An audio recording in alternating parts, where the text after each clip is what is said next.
ರಾಜಧಾನಿ ಬೆಂಗಳೂರಿನ freedom park ಇಂದು ನೀಲಿ ಸಾಗರವಾಗಿ ಮಾರ್ಪಟ್ಟಿತ್ತು. ಕರ್ನಾಟಕ ರಾಜ್ಯ ಬಲಗೈ ಸಮುದಾಯಗಳ ಒಕ್ಕೂಟದ ನೇತೃತ್ವದಲ್ಲಿ ನಡೆದ ಬೃಹತ್ ಹೋರಾಟವು ಅಕ್ಷರಶಃ ಸರ್ಕಾರದ ನಿದ್ದೆಗೆಡಿಸಿದೆ.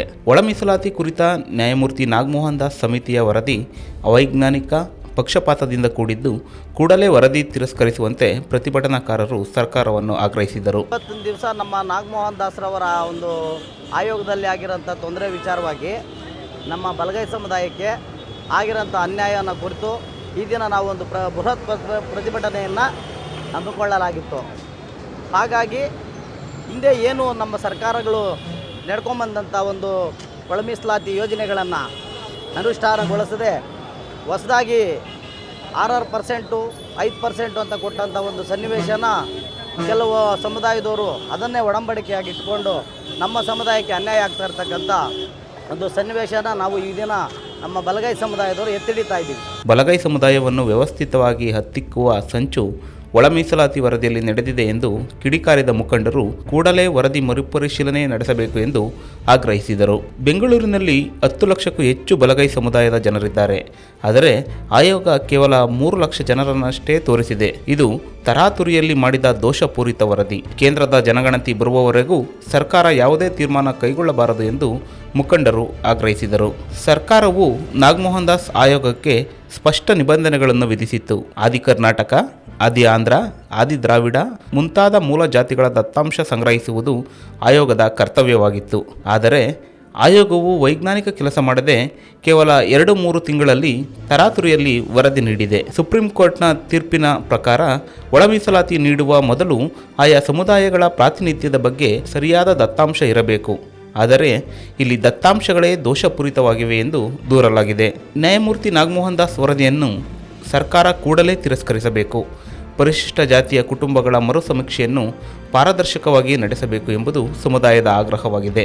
ಕಳೆದ ವರ್ಷ ಸರ್ಕಾರ ಹೊರಡಿಸಿದ ಮೀಸಲಾತಿ ಅಧಿಸೂಚನೆಯನ್ನು ಕೂಡಲೇ ಹಿಂಪಡೆಯಬೇಕು. ಈ ಆದೇಶವು ಸಮುದಾಯದ ಹಿತಾಸಕ್ತಿಗೆ ಮಾರಕವಾಗಿದೆ.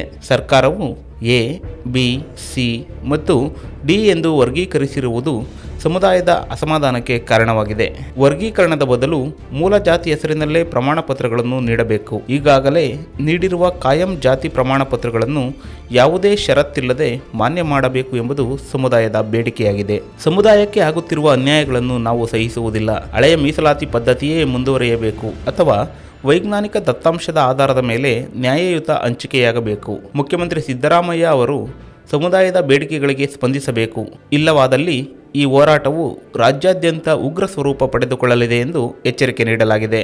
ಈ ಕುರಿತು ದ ಫೆಡರಲ್ ಕರ್ನಾಟಕದ ಜೊತೆ ಮಾತನಾಡಿದ ದೇವನಹಳ್ಳಿಯ ನಿವಾಸಿ ಕೆ ರಾಜಣ್ಣ, ಒಳ ಮೀಸಲಾತಿಯಲ್ಲಿ ಬಲಗೈ ಸಮುದಾಯಕ್ಕೆ ಅನ್ಯಾಯವಾಗಿದೆ, ಅದನ್ನು ಸರಿಪಡಿಸಬೇಕು. ಇಲ್ಲದಿದ್ದರೆ ಹೋರಾಟವನ್ನು ತೀವ್ರಗೊಳಿಸಲಾಗುವುದು ಎಂದಿದ್ದಾರೆ.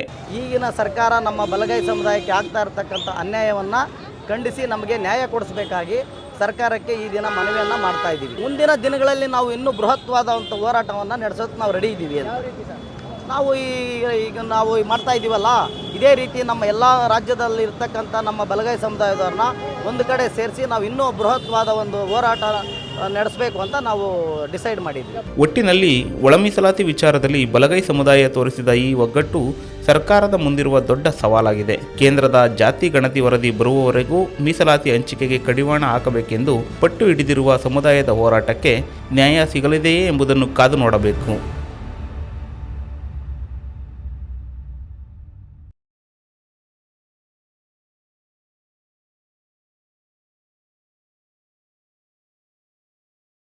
ಹೆಚ್ಚಿನ ಸುದ್ದಿ ಅಪ್ಡೇಟ್ಗೆ ಈಗಲೇ the federal Karnataka YouTube page ಅನ್ನು ಸಬ್ಸ್ಕ್ರೈಬ್ ಮಾಡಿ.